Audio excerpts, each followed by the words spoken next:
sahabat Kompas.com, ketemu lagi sama aku Anastasia dalam program populer sepekan Kompas.com. Seperti biasa, untuk mengawali akhir pekan, mari kita ulas lagi informasi-informasi terpopuler sepanjang pekan ini.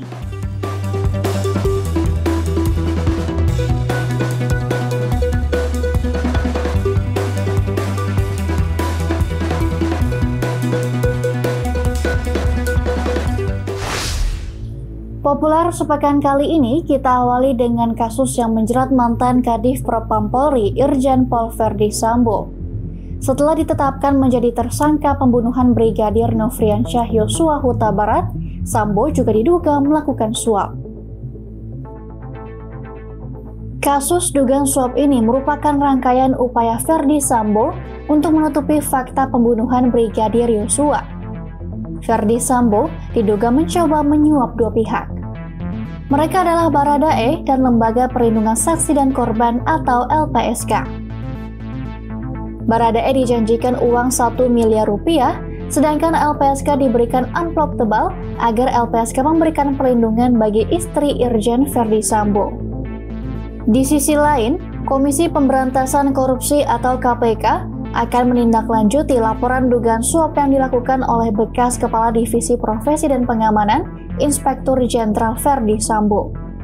Tak hanya KPK, Pusat Pelaporan dan Analisis Transaksi Keuangan atau PPATK Ivan Yustiavandana menyebutkan pihaknya tengah memproses dugaan adanya transaksi dari rekening Brigadir Nofriansyah Yosua Huta Barat atau Brigadir J sebanyak 200 juta rupiah yang terjadi pada 11 Juli 2022 atau 3 hari setelah Brigadir J tewas.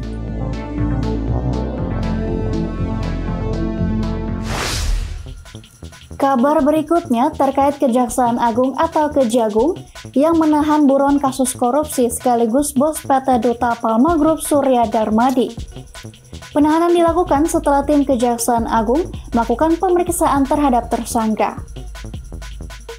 Surya Darmadi tiba di Indonesia sekitar pukul 13.20 waktu Indonesia Barat melalui Bandara Internasional Soekarno-Hatta, Tangerang pada 15 Agustus 2022 guna memenuhi panggilan pemeriksaan Kejaksaan Agung. Diketahui, Surya Darmadi masuk menjadi buron 2 lembaga hukum dan masuk dalam daftar pencarian orang atau DPO KPK sejak 2019. Ia terseret kasus dugaan suap revisi fungsi perhutanan Provinsi Riau ke Kementerian Kehutanan. Kejaksaan Agung juga menetapkan Surya Darmadi sebagai tersangka kasus dugaan korupsi penyerobotan lahan seluas 37.095 hektar di Riau sehingga menyebabkan kerugian negara hingga 78 triliun rupiah. Selain itu, Kejaksaan Agung juga menetapkan Surya Darmadi sebagai tersangka kasus dugaan tindak pidana pencucian uang atau TPPU. Kabar berikutnya, perseteruan antara pihak Alfamart dengan ibu-ibu pencuri coklat belakangan ini ramai diperbincangkan.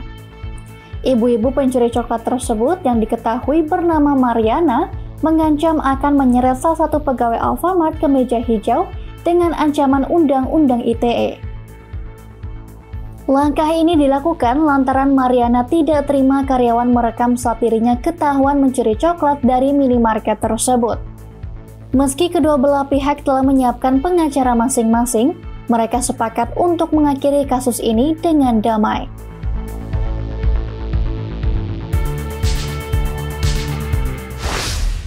Kita lanjut ke berita selanjutnya. Aksi penyanyi cilik Farel Prayoga di upacara HUT RI di Istana Merdeka menuai respons positif. Lagu Ojo Dibandingke yang dinyanyikan oleh Farel mampu membuat upacara HUT RI di Istana Merdeka semakin meriah. Bocah asal Banyuwangi ini bisa membuat para hadirin ikut berjoget. Tak hanya itu, para menteri pun turun dari kursi untuk berjoget bersama di depan Presiden Joko Widodo.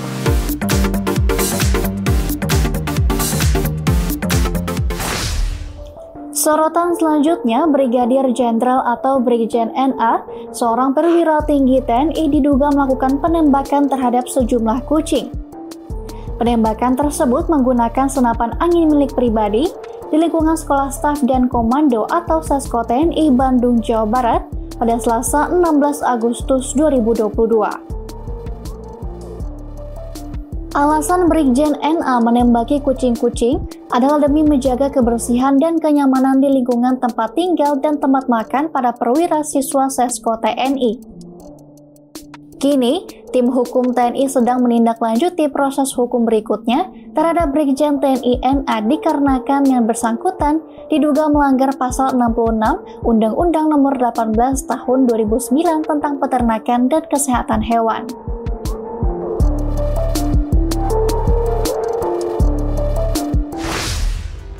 Kabar terbaru mengenai kasus pembunuhan Brigadir J, selain dugaan suap yang dilakukan oleh Irjen Verdi Sambo, baru-baru ini penyidik menetapkan istri Irjen Verdi Sambo yakni PC sebagai tersangka. Ini artinya PC menjadi tersangka kelima dalam pusaran kasus Brigadir J. Menurut hasil penyelidikan Barreskrim Polri, istri Verdi Sambo tersebut memang ada di TKP saat kejadian dan turut terlibat merencanakan pembunuhan Yosua. Seperti Verdi Sambo, PC dikenakan pasal pembunuhan berencana dengan ancaman hukuman pidana maksimal 20 tahun atau hukuman mati. Maka penyidik telah menetapkan saudari PC sebagai tersangka. Demikian Populer sepekan kali ini, simak terus informasi terupdate lainnya hanya di kompas.com. Jernih melihat dunia. Happy weekend!